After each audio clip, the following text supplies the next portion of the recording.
page 198. If you are in the Blue Art Scroll Chumash, if you're in any other Chumash, it's chapter 37 of Genesis, Vayeishev. So we now begin a whole new episode. The famous story that made it to Broadway, Joseph and his multicolor coat.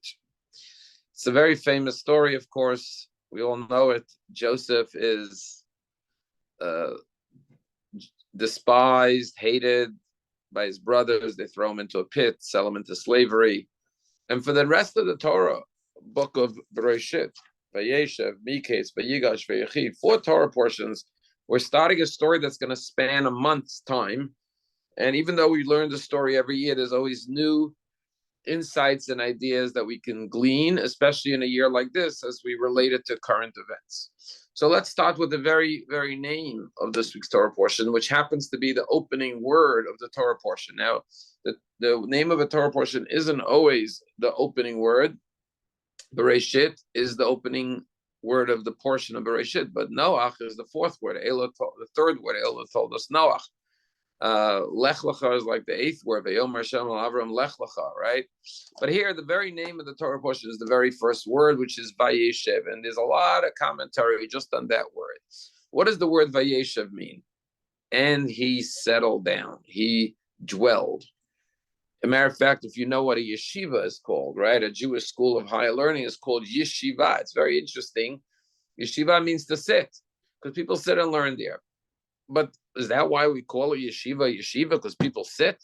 Couldn't we come up with a better name? You know, in modern Hebrew, they call it the Bet Sefer, the house of learning. What you talk to someone who goes to a higher school of learning, they say, I go to yeshiva. That's like say I go to sitting. You know, at least the synagogue, they call it Bet Knesset, the house of gathering, has a little more substance to it. Yeshiva is that, and what's if I learn standing up? You know, why is this called a yeshiva, where you sit? And this week's Torah is called Vayeishev, and he sat, or he settled, he dwelled. Who are we talking about? Jacob. The next word says Vayeishev Yaakov. Yaakov settled, Yaakov dwelled, Yaakov sat. Where did he sit? Be'eretz Mugurei Aviv, in the land of the sojourning of his father. Abraham and Isaac lived in the land of Israel. Specifically, Isaac never left the land of Israel. And then Be'eretz Canaan, the land of Israel, which in those days was called Canaan. Okay, so on the very first word, the very first Rashi gives us a very remarkable interpretation. You see, Yaakov had a very hard life. He had to wrestle with his brother Esau. He had to wrestle with him. His whole life he was wrestling with him, grabbing his heel, getting the birthright, then getting the blessings. Then he had to run away because his brother wanted to kill him, and he has to go deal with Laban. Laban tricks him into working 7 years for Rachel, and then gives him Leah, and he has to work another 7 years. Then he has trouble with his father-in-law. He has to run away. And now he returns to the land of Israel. So our rabbis tell us, in the first Rashi quotes this, that Yaakov said, okay, time to relax, time to take it easy, time to sit down and dwell. In other words, Vayeishev doesn't mean physically sitting. It means tranquility, peace of mind. Let's sit down and just not have any more worries, any more troubles, any more struggles. All of that is behind me. I got my whole family, my wives, my children. I have my wealth. I'm back in the land of Israel. I made peace with my brother. Now I could take it easy. Vayeishev Yaakov. Yaakov wanted to dwell. So what happens? Rashi says, Kaftza alav rugzo shel Yosef. Just when he thought life was going to get easy, things were going to calm down, no more. What happens? The aggravation, difficulties with Joseph just begins. So now the brothers are going to hate Joseph. They're going to be jealous of him. He's going to make a coat of many colors, which is going to fuel the flames of jealousy for Joseph. And then Joseph's going to be ripped away from him, his beloved son, who he loved more than anything else, the first son of Rachel. And now he's going to go through 22 years of mourning for his son until he's ultimately reunited at the end of the book. Spoiler alert, he's going to be reunited with Joseph at the end of the story. But a lot of aggravation, a lot of pain, and so much so that our rabbis say he could not be consoled over the loss of Joseph. Now, here's where it gets really interesting, and I'm actually looking for it. It could be Rashi does not quote it. It's a famous Talmudic passage, but it's not in the actual Rashi so far as I can see. But what does Rabbi say? The Rabbi say as follows, that Jacob thought, it's not in the first Rashi, it's in verse 2.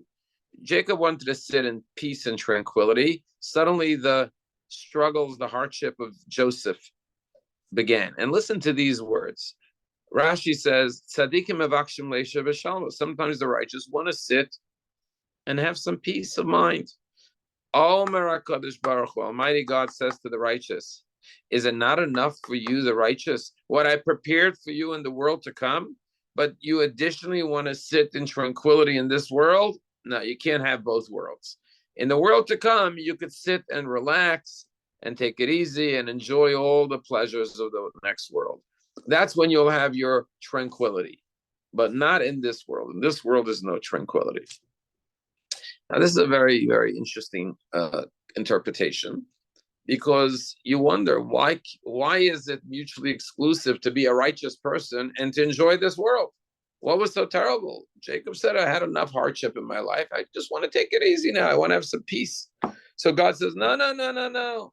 Now starts all the problems with Joseph. And then God says, according to the rabbis, righteous individuals, it's enough what you have waiting for you in the next world. You also want to sit in peace in this world. You also want to experience tranquility in this world. No, you can't have both worlds. And the question is, why can't he have both worlds?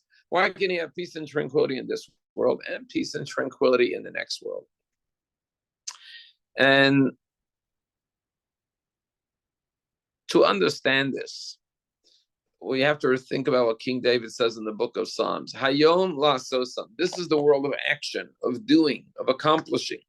Ulamachar, tomorrow, meaning the world to come, l'kabel schar is when we get the reward for what we've done in this world. In other words, we're not here to take it easy. Contrary to popular opinion, which people think, oh, life is meant to be enjoyed. Again, I want to enjoy life as much as all of us. But the point is, we have to be open to understanding that sometimes God says you can't have it easy. You have to go through a struggle because there's a greater goal, a greater purpose that has to emerge from the struggle. And therefore, there is no rest in this world, because even if your life is peaceful and tranquil, how could you be at peace when you see what's going on in the larger world? And I think this is something we could all relate to now. No matter how good a Jew's life is individually, watching what's going on in Israel, they cannot have any peace. They cannot have any tranquility. There's so much to be done that has to get accomplished under these terrible circumstances. We can't rest. And therefore, God is saying that righteous individuals should know that their reward will come in the next world. You know why? Because in the next world, there's nothing you can do. Next world are souls without bodies. There's nothing to repair. There's no one to help. There's no people who need comfort, or people who need food, or people who need, financial help. So therefore, you could go ahead and just relax. The soul could enjoy ecstasy and peace. But in this world, there's always more to do. So that's a very interesting interpretation of the word Vayeishev. And now maybe you could understand why a yeshiva is called a yeshiva, because where could you experience moments of respite from the chaos and the turmoil and the struggles of the world? Where could you find a little tranquility? When you go to the study hall and you study Torah. And therefore, it's not about the fact that you sit on a bench or sit in a chair. You could do that in your kitchen as well. It's that you're sitting and learning in a state of mind of peace and tranquility. Going back to the opening Rashi of this week's Torah portion, Rashi makes another interesting observation from the rabbis. The end of last week's Torah portion talked about the genealogy, the descendants, the family tree of Esav, which was the brother of Jacob. Now we turn to Jacob's family. And Rashi says an interesting analogy that, when you go You ever see someone looking for precious stones on the beach, right? They're sifting through the sand until they find a diamond.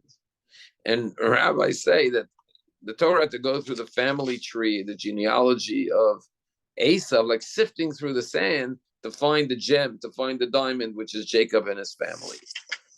And again, this analogy, and we find this as well with Adam, 10 generations till Noah, who is the gem, 10 generations from Noah to Abraham, till Abraham was the gem.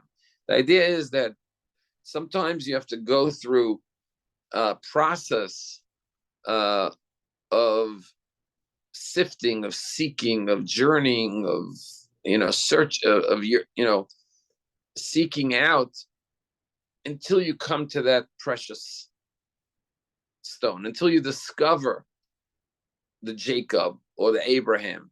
And it doesn't only mean with generations of people.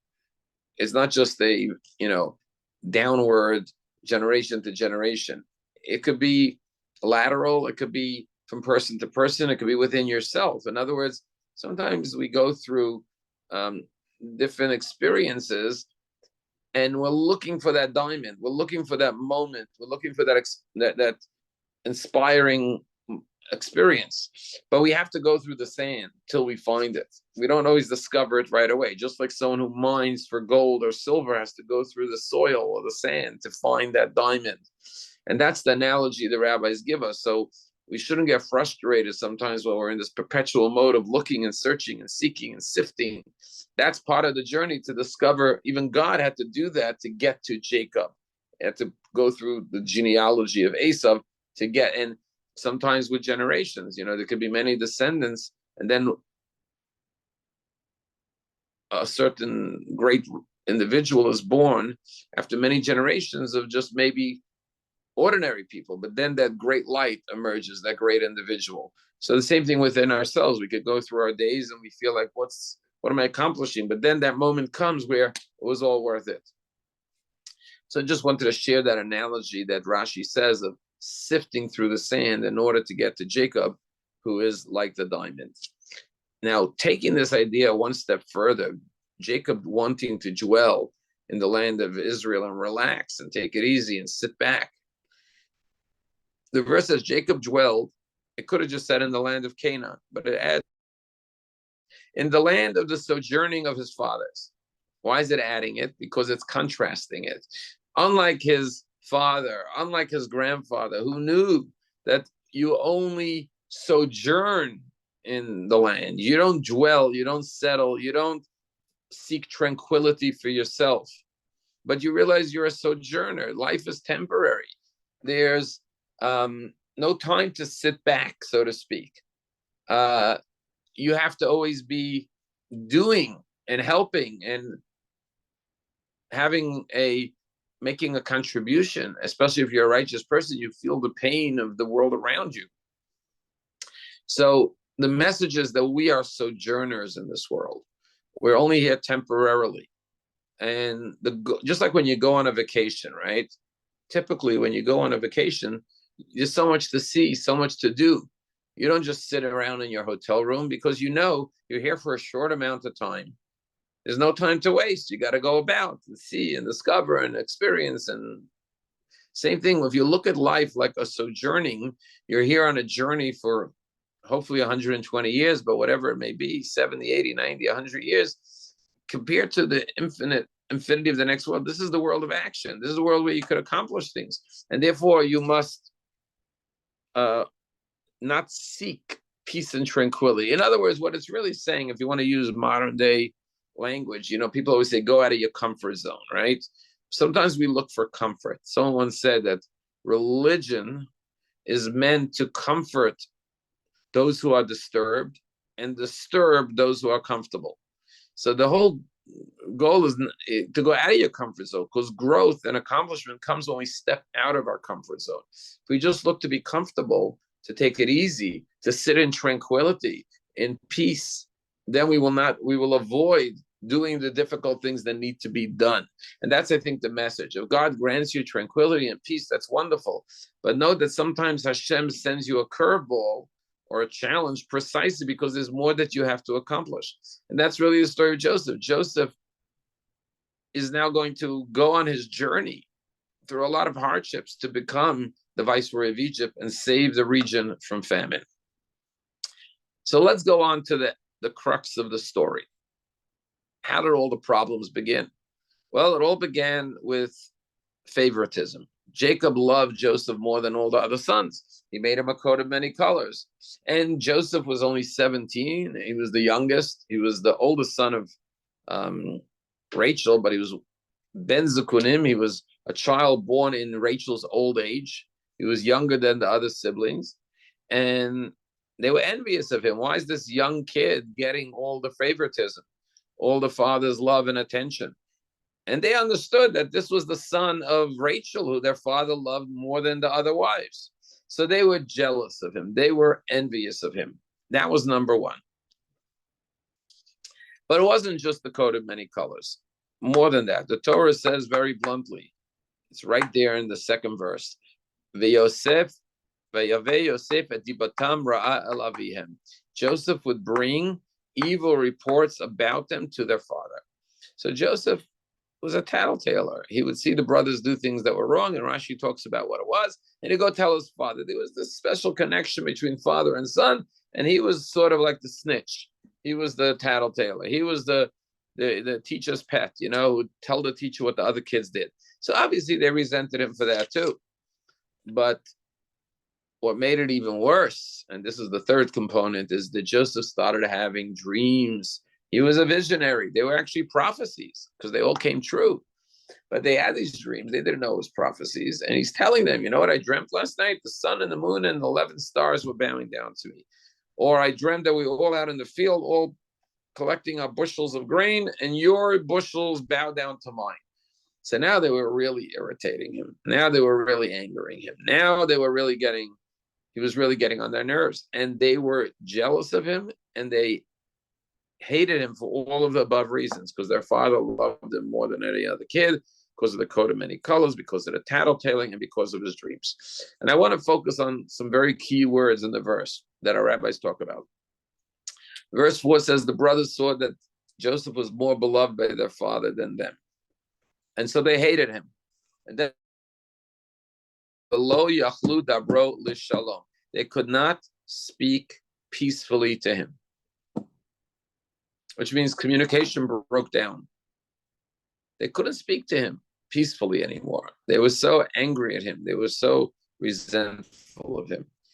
And this reminds me of a commandment in the Torah. The Torah says, it's in Leviticus, it says, do not hate your brother in your heart, but rather shall you reprove your fellow. What does this mean? Our rabbis explain, it's normal that people will upset other people. It's going to happen. It happens all the time. Question is how you deal with it. One way is to, as they say, suffer in silence. I'm not going to say anything. I'm just going to ignore the person. I'll stay away from him. I will not tell them what's bothering me, how they offended me. The other way is to approach them, and of course, in a respectful and a kind way. So, it really upset me when you did this or when that happened. And what's the proper approach? The proper approach is to speak, because as long as people are conversing, they could resolve their differences and their conflict. Maybe the other person was unaware of what happened. They will apologize to you. Maybe they'll understand your perspective. Maybe you'll understand their perspective. And therefore, conflict resolution begins with communication and conversation. The fact that the brothers can no longer speak to him, that things got so bad that they were no longer communicating, that was the beginning of the end, which led to violence. The violence, of course, was they threw him in a pit, sold him into slavery, and one thing went on to the other. I was at a Federation event last night in West Palm Beach, and Chuck Todd spoke. He said something interesting. He said that in the world of journalism, they say that politics was created to avoid physical violence. In other words, politics gives us an outlet to discuss our differences and debate and argue and have different views and parties and ideas, because if we didn't have those politics, we would be, God forbid, physically violent against one another. So the way for human beings to work through their differences is through words. And therefore the Torah says, don't hate your brother in your heart, meaning don't keep it in your heart. Speak about it, communicate it. Because if you don't speak to the person and you can't speak peacefully, now if you look at the words, it says, V'lo yachlu dabro lishalom. It doesn't say they couldn't speak to him in peace. It says to peace with a lamed, which means they couldn't speak their way to peace. Sometimes you could speak your way to arrive at the peace. So that is another fascinating lesson here. Now, before we go further, there's so much going on here. I just want to point out that why did Jacob love Yosef more than all the other kids? It says because he was born to him in his old age. But Benjamin also was born in Jacob's old age. As a matter of fact, Benjamin was even younger. What was it about Joseph? So one interpretation, I believe Rashi says, Ben Zakunim. Zakunim could mean born in old age. It could also mean Zaken, could mean a wise person. There was a certain cleverness, a wisdom, a charm, an intelligence that he saw in Joseph. But if you really look at Joseph and Jacob, you see their lives are very similar. First of all, he was born from the first child, from the woman he loved, which was Rachel. So that's an obvious connection. But also, Jacob had a hard time with his own brother. He struggled with his brother. Joseph had a hard time with his brothers. He was always at conflict. So that bonded father and son because he identified with his son and his struggle with his siblings. Furthermore, Jacob went through a lot of hardships, as we said. Joseph went through a lot of hardships in his life. So there was this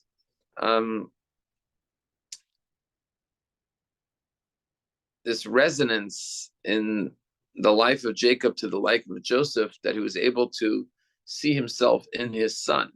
And I think maybe that's why sometimes people love one child more than others, because they see more of themselves in that child. And I guess in Joseph's story, Jacob saw more of himself.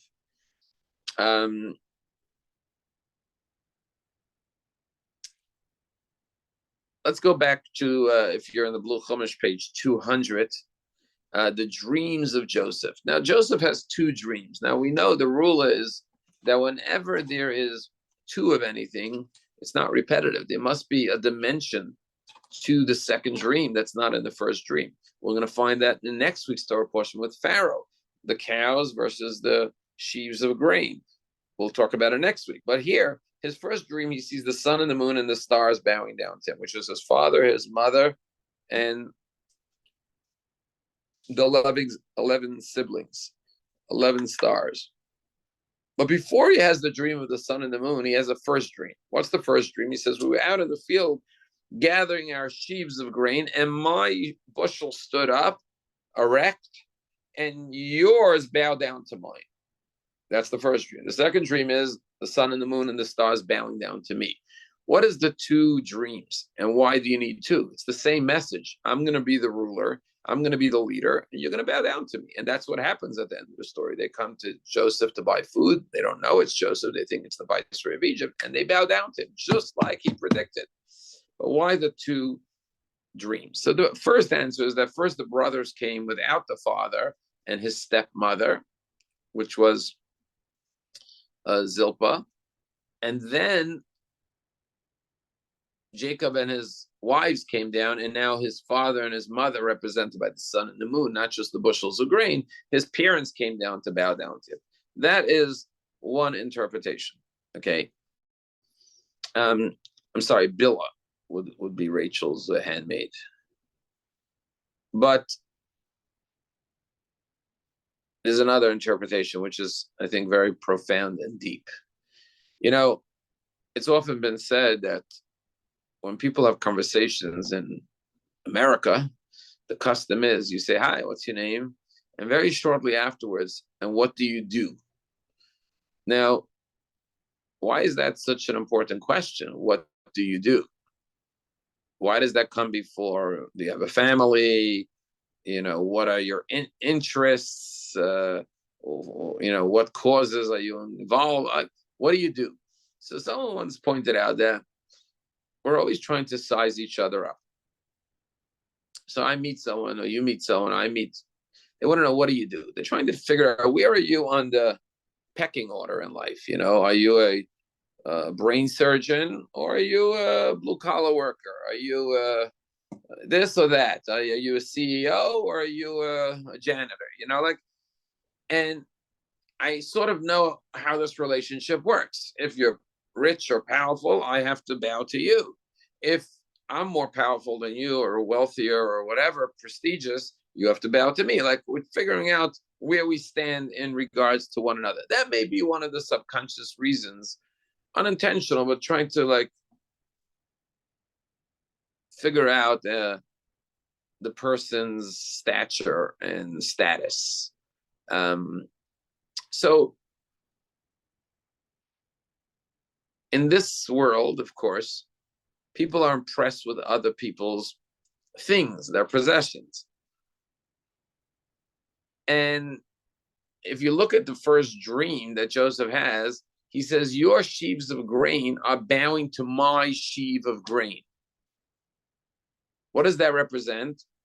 You will bow to me because I have the grain, I have the food, I have the sustenance, which is what happened. The brothers came to Egypt, they needed food, they bowed down to the viceroy, not because they respect him, not because they like him, just because he holds the food and the sustenance that their family needs.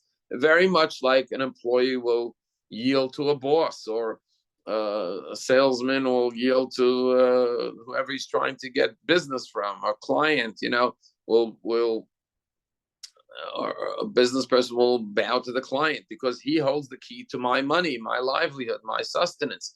So it's not a true honor. It's not a true, genuine, sincere, meaningful respect when you bow down. It's just an external overture because I need something physical, monetary sustenance from you. That's in the beginning of the story when the brothers come to Egypt. But what happens at the end when Joseph reveals his identity? He says, I am Joseph, your brother. And the brothers are so embarrassed, they can't look him in the eye. And he says, come closer, don't worry. I don't hold it against you. God sent me here, so on and so forth, which is not going to happen until 2 weeks from now.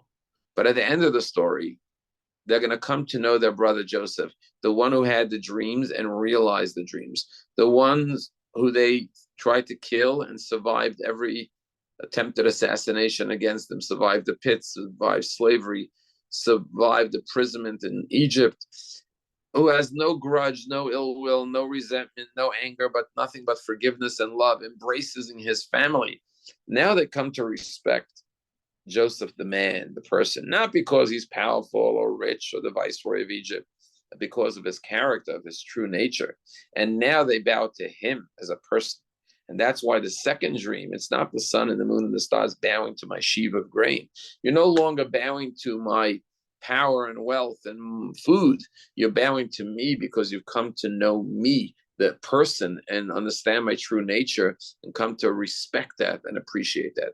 And that is the reason why there are these two dreams, because they represent two stages in the evolution of the brothers' relationship with Joseph. And of course, the lesson here is that, when we want to earn people's respect, we shouldn't seek meaningless, superficial honor that is purely motivated by monetary reasons, but we should seek that people should respect us because we're worthy of true respect, because of our character, because of our deeds, because of our nature, because of our values. That's the type of respect that Joseph earned from his brothers. Now, we now come to the second segment of the story, and that is when one day the brothers are out shepherding, and the father says to Joseph, Jacob says, your brothers haven't come back yet. Go check out where they are. Go see what's happening with them. And when Joseph goes out to look for his brothers, he can't find them. He asks the man, have you seen them? He says, what? The man says to him, what are you looking for? I'm looking for my brothers. Have you seen them? They said, oh, I heard they went to Dothan. Joseph goes to find his brothers in Dothan. And there's a lot of commentary that this was an angel who sent him on his journey. Because all of this was foretold. In other words, this was part of the dream that he would become the viceroy of Egypt. He had to go through this journey. So the angel comes to guide him, to point him in the direction that will lead to his being thrown into the pit, the ultimate betrayal from his own brothers. And here is the very, very dramatic and painful words, where the brothers see him from a distance coming closer to them in the field, and they begin to plot his death. And one brother says to the other, here comes the dreamer, the fantasizer. Let's go and kill him and throw his dead body into one of the pits, and we'll go home and tell our father that a wild animal killed him. And then they say, let's see what happens to his dreams. We'll kill him. And then obviously there's no dreams, there's no fulfillment of the dreams, and we'll prove that his dreams were nonsense. So now Reuven, which is the oldest son, he has to take responsibility. He stands up and he saves them, or at least he attempts to save Joseph. He says, let's not kill him. That's too vile and violent for us to kill our brother. Let's do it in a cleaner way. Instead of spilling his blood, we'll throw him into the pit alive, and we don't have to touch him. He'll die a natural death in the pit, but at least we won't physically murder him. Why did Reuven say this? So the Torah testifies that Reuven had good intentions. He said, later I'll come back and I'll redeem him. I'll rescue him. When the brothers go home, I'll save him. But we all know what happens. They do exactly that. They take Reuven's advice, throw him into the pit, and Reuven had to go home to take care of his father as the oldest son. But then when he comes back at night, Joseph's not in the pit. Why? Because the brothers had then seen a caravan of Ishmaelites, pulled him out, sold him as a slave. And Joseph rips his clothing in mourning. He says, how am I going to face my father if I don't have the young man, if I don't have the lad with me? So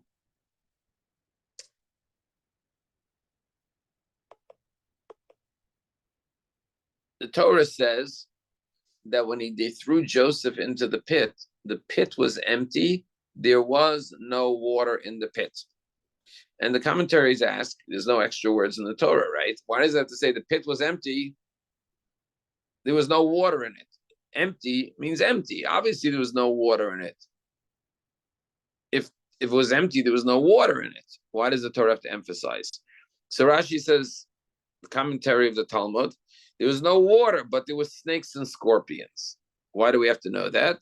Because we have to know that he was endangered. It was a miracle he wasn't killed by the snakes and scorpions. But the rabbis say there's another very important lesson here. And that is, again, everything can be read on the literal level, but it could also be read as a spiritual lesson. And what's the spiritual lesson? A psychological spiritual lesson. And that is that our rabbis say that every person, your mind is like the pit. Now, Torah is compared to water. Many places Torah is compared to water because water makes everything grow, everything flourishes with water, everything blossoms with water. Water quenches your thirst. Torah quenches the thirst of your soul, makes your character grow and develop, and so on and so forth. However, what happens when a person doesn't have water in their pit, meaning their being is not saturated, filled with water, with Torah study? Then it doesn't just mean that there's no water, but what comes in lieu of the water? Snakes and scorpions, which means nature abhors a vacuum. If there's a void, there's a vacuum, it's going to get filled with something. You can either fill it with thoughts of Torah, with good values and teachings, and then you'll be fulfilled morally and spiritually. But if you're empty of water, if you're void of water, what snake crawls in? What ultimately pervades your mind and your heart and your soul? The snakes and the scorpions. So that's just another idea of the pit being empty with water, but being filled with snakes and scorpions. Now, another interesting observation the rabbis make is when the caravan of Ishmaelites come with camels and they buy Joseph and they take him down to Egypt, the Torah bothers to tell us what the merchants were carrying in their caravan. Let me read it to you. It says a group of Ishmaelites with a caravan were coming from a place called Gilad. Their camels bearing spices, bombs, and lotus on the way to take to Egypt. And they say, would you like to buy this slave? And they say, yes. And they buy it for 20 silver coins. And the rabbis ask, why do we need to know what merchandise these travelers, this caravan was carrying? What difference does it make? And the rabbis give a very famous and beautiful answer. The Torah shows how God looks out for the righteous.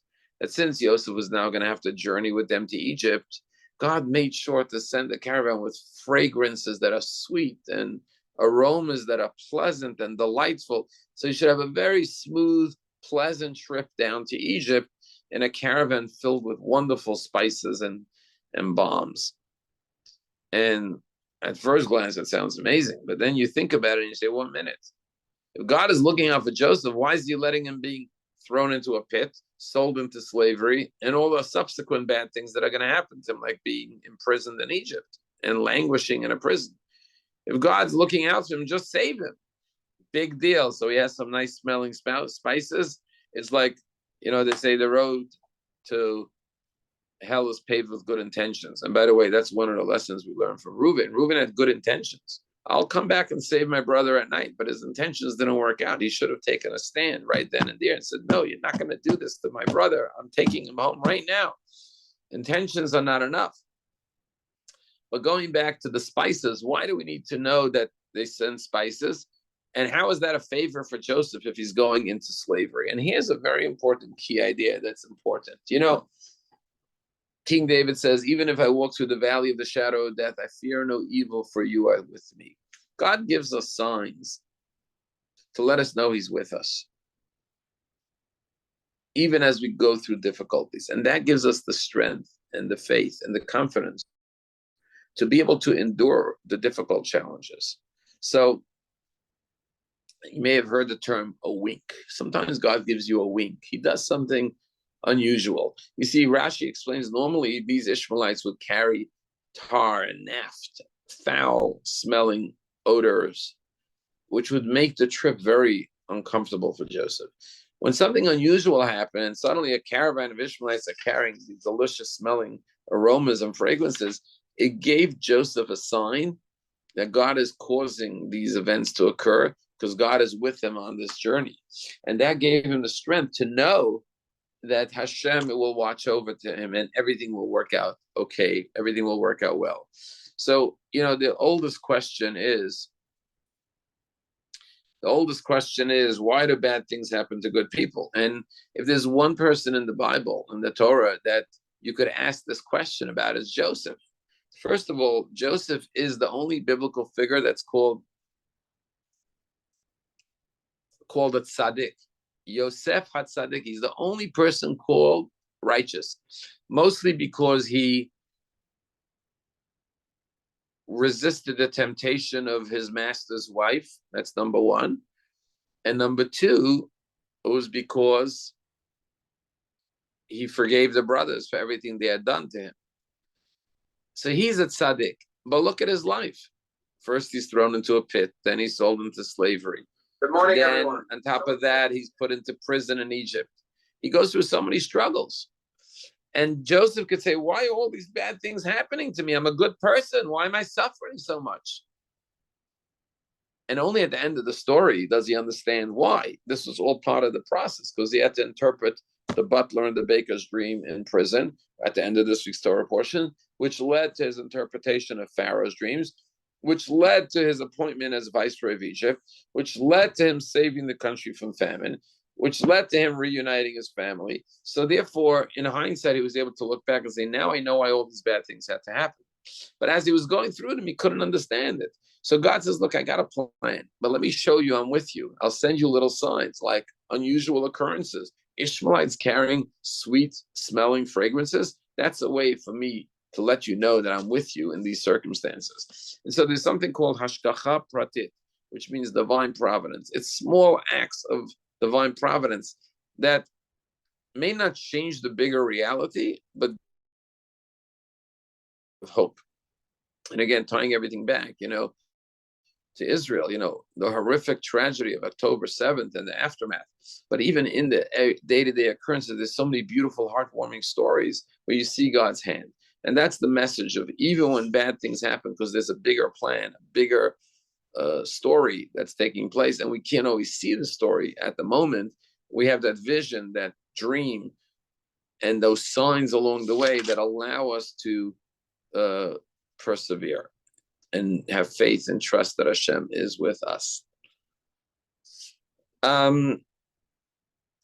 Again, we start October 7th happened on Simchas Torah, so we're learning the whole Torah from the beginning, because Simchas Torah we begin Vayeishev, and we're learning it all through this current crisis, and everything sort of connects immediately. But we find something very interesting. The Torah says the brothers and their wives came to Jacob, told him a wild animal must killed him. They took his coat of many colors. They dipped it in goat's blood, which is similar to human blood.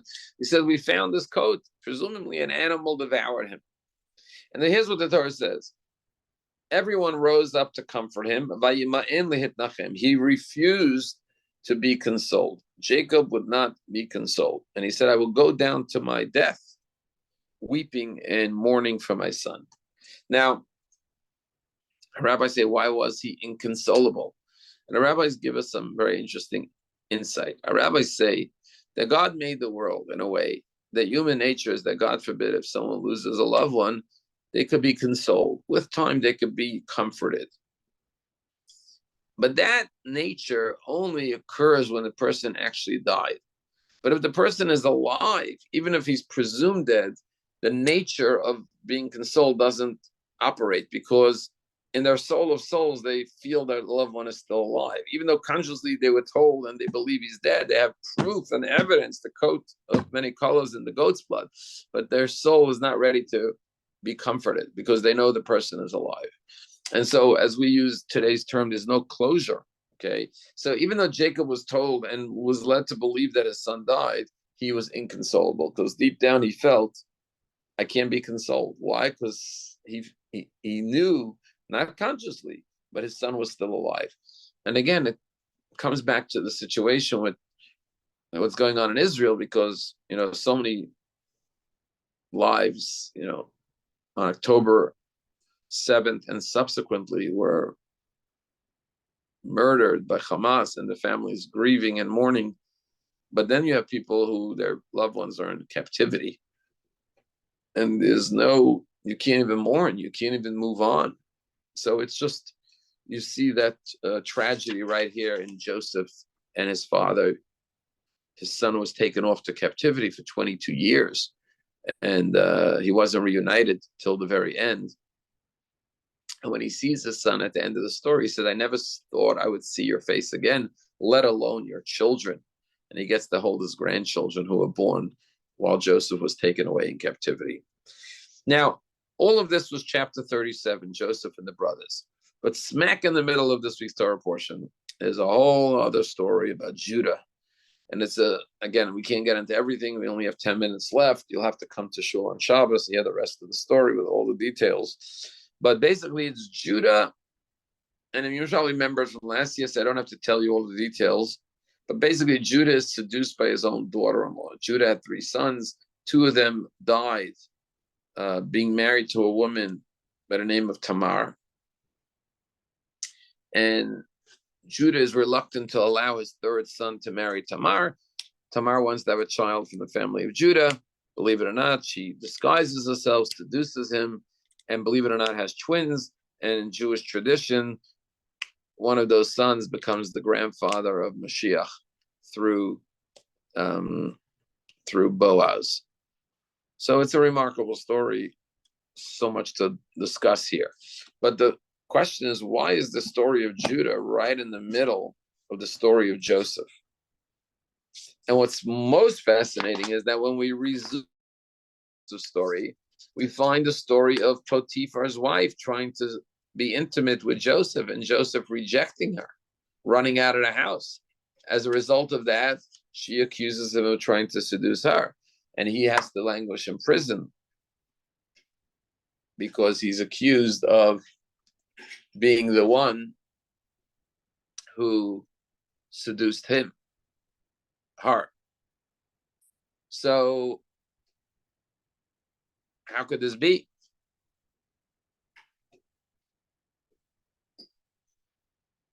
And why these interruption of the Joseph story with the Judah story?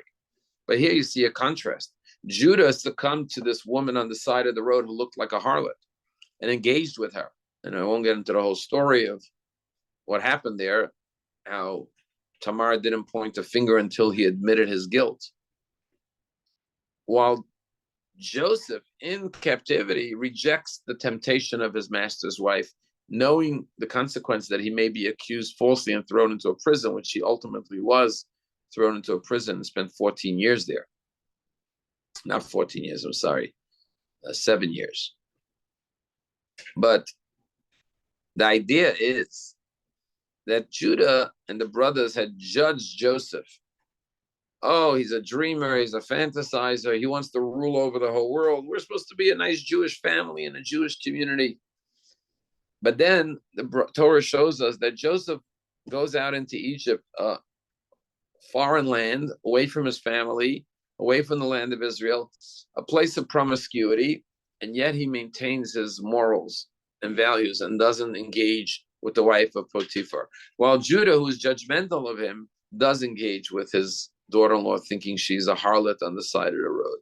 And that's perhaps the turning point in Judah's life, when he realizes that he thought he was better than his brother. He thought that he was more righteous. He thought that what his brother was doing by trying to go out into the world and rule over the world would be a corruption of his brother and lose his Jewish identity. And it was on the contrary, that Joseph had the strength and the moral conviction to not engage with Potiphar's wife, while his own brother Judah did not. However, Judah becomes a Baal Teshuvah, penitent, by changing his ways, realizing that he had strayed from the proper path. So that's another fascinating story. I'll just share one more idea on the story of Tamar. When Judah engaged with her, she demanded payment. And he said, I don't have payment, but I'll give you my staff, my signet ring, and my wrap as a collateral. And then I'll send payment. When he sent his people for payment, they couldn't find her. Then he finds out she's pregnant, which she was not supposed to be, because she was supposed to be waiting to marry the third son, Shelah. I know I'm throwing a lot of facts and figures, but you get the picture. But the point is that Tamar sends back the items and says, to whom these belong, I am pregnant. And that's when Judah says, I admit, I'm the father of this baby. I'm the one who impregnated her. And rabbis say a very, very powerful lesson here. That is, Tamar was ready to be punished and put to death, falsely accused of seducing or being with a man when she should not have been, because she was prepared, she was destined to marry Shelah, rather than shame Judah. And here rabbis say a famous quote, that a person should be ready to throw themselves into a furnace rather than publicly shame someone else. And in a day and age where there's so much public shaming on the internet, on media, whatever, Judaism is very, very sensitive to people's dignity and honor, and to never do or say something that will shame someone, especially if it's public. And as the rabbis say, that if you shame somebody, you do not have a portion in the world to come. The end of the Torah portion, we got to get to the end, is the famous story of Joseph in the prison. He sees the butler, and by the way, wherever Joseph goes, he's a successful man. He always is elevated to the top. And in the prison, he sees the butler, and the baker looks sad. He says, what's bothering you today? Sure enough, they tell him. He interprets their dreams. He says the baker is going to be put to death based on his dream. He's going to be hanged. The butler is going to be restored to his post. And sure enough, was Pharaoh's birthday party, the only birthday party in the Torah. Sure enough, the baker, as Joseph predicted, was hanged. The butler is freed and restored to his post based on their crimes. One was put to death, one was restored. And before he leaves the prison cell, what do you think Joseph says to him? Please remember me to Pharaoh. Tell him I'm innocent. Get me out of here. But of course, the butler forgets about him until Pharaoh will have his dreams next week and he'll need him. But just one last thought, and that is, here you see the greatness of Joseph. If I were to say to you, what was the key that unlocked the shackles around Joseph that led him to freedom? What was the defining moment? And you may say, well, the interpretation of the butler and the baker's dreams, which led to the interpretation of Pharaoh's dreams, which Pharaoh was so impressed that he appointed him viceroy of Egypt. But it really, truly, what was the key point? When on a regular morning, Joseph wakes up in the prison and looks at the faces of the butler and the baker, and he says, you guys don't look so good today. You look like something's bothering you. Is everything okay? And that's where they open up, because they saw he meant it genuinely. They say, well, we had these disturbing dreams. We don't know what it means. And he says, well, tell me what they are. Maybe I can help you interpret it. God will give me the insight. And sure enough, he interprets it, which leads to ultimately his interpreting Pharaoh's dreams and ultimately becoming viceroy of Egypt and ultimately saving the land and saving his family and being reunited with his family and his father. So what it comes down to is a simple good morning. How are you doing today? Are you okay? You don't look so good. Now think about that, how amazing that is. It's one thing if you're walking down the street and you see your friend and you say, how are you doing? You don't look good today. But you're a prisoner, meaning Joseph. You think I got my own problems. I'm not going to worry about someone else's problems. Furthermore, they're prisoners. So why should they look happy in prison? But even in a prison cell, Joseph had the empathy, the compassion, the love to care about his fellow inmates. And when he saw a difference in the way they appeared one morning from all the other mornings, he inquired sincerely. It wasn't just like, hey, how you doing? I'm doing great. No, he really wanted to know what was on their mind. He saw something was perturbing them.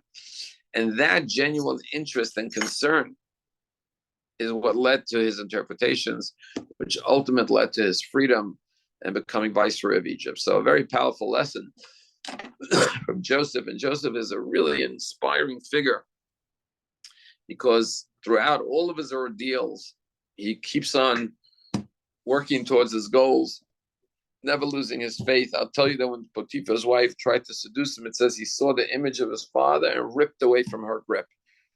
Even though his father was many miles away, he never lost that image of his father Jacob, the righteousness, and remained loyal to that teaching.